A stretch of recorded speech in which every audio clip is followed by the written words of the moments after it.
As-salaam, brothers and sisters. This is year 7 of the 17 Verses podcast.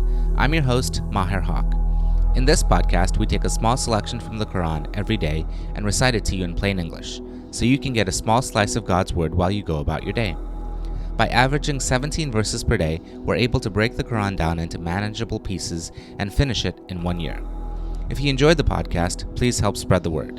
Tell your friends and family, subscribe in Apple Podcasts or Stitcher or wherever you get your podcasts, and write us a review.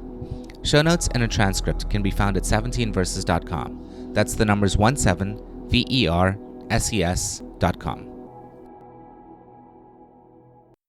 Today's selection is from Surah 40, which goes by two names, Ghafir, which means forgiver, or Al-Mu'min, or the believer, verses 21 through 37. These verses claim that those who denied the prophets and God's revelations were all destroyed. Case in point, the Pharaoh of Egypt and his leaders Haman and Qaroon.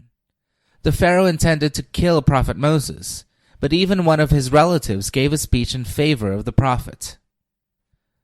Bismillahir-Rahmanir-Rahim. In the name of Allah, most gracious, most merciful. Have they not traveled through the land and seen what was the end of those who have gone before them? They were far greater in power than these, and left great traces in the land. But Allah seized them for their sins, and there were none to protect them from Allah. That was because there came to them their messengers with clear revelations, and they denied them, or the messengers, that is. So Allah seized them. Mighty is He indeed, and stern is His retribution.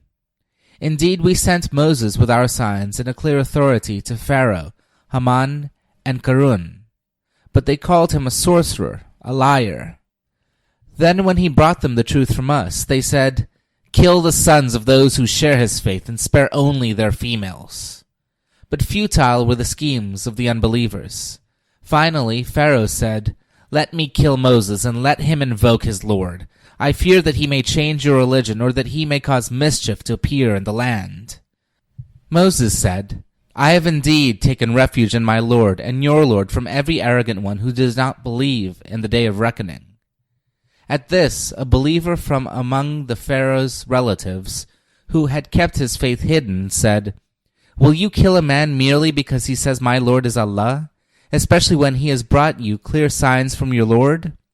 If he is lying, may his lie be on his head, but if he is speaking the truth, then some of the dreadful things he is threatening you with may very well fall on you. Surely God does not guide the one who is a lying transgressor. O my people, you are the rulers and are dominant in the land today. But who will help us against the scourge of Allah should it befall us?" Pharaoh said, "I am only pointing out to you only what I see, and I am guiding you only towards the right way."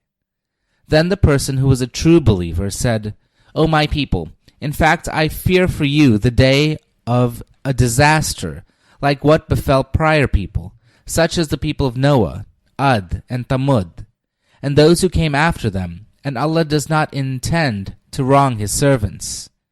And, O my people, I fear for you the day of wailing, when you will turn your backs and flee, when there will be none to protect you from Allah. The one whom Allah lets go astray shall have none to guide him. Do you remember that a long time before this, Joseph came to you with clear signs, but you ever remained in doubt concerning what he brought, and when he died you said, 'After him God will never send another messenger.'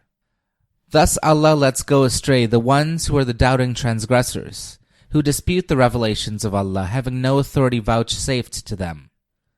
Such an attitude is disgusting in the sight of God and of the believers. Thus Allah seals up the heart of every arrogant transgressor." After hearing this, Pharaoh said, "O Haman, build me a high tower that I may attain the means of access, and access to the heavens, so that I may see the God of Moses. I am convinced that he is lying." Thus Pharaoh was seduced by his foul deeds, and he turned away from the right way. The schemes of Pharaoh led him to nothing but destruction. Amin. This concludes today's episode of the 17 Verses podcast. I hope that this selection helps increase your understanding of the Holy Quran just a little bit. If you like the podcast, you can subscribe in iTunes or Stitcher and write us a review. Or you can grab the RSS feed and put it into your own podcast app. The show notes, including a text version of this episode, can be found by going to 17verses.com. That's the numbers 17, VERSES.com. Thank you, and be well.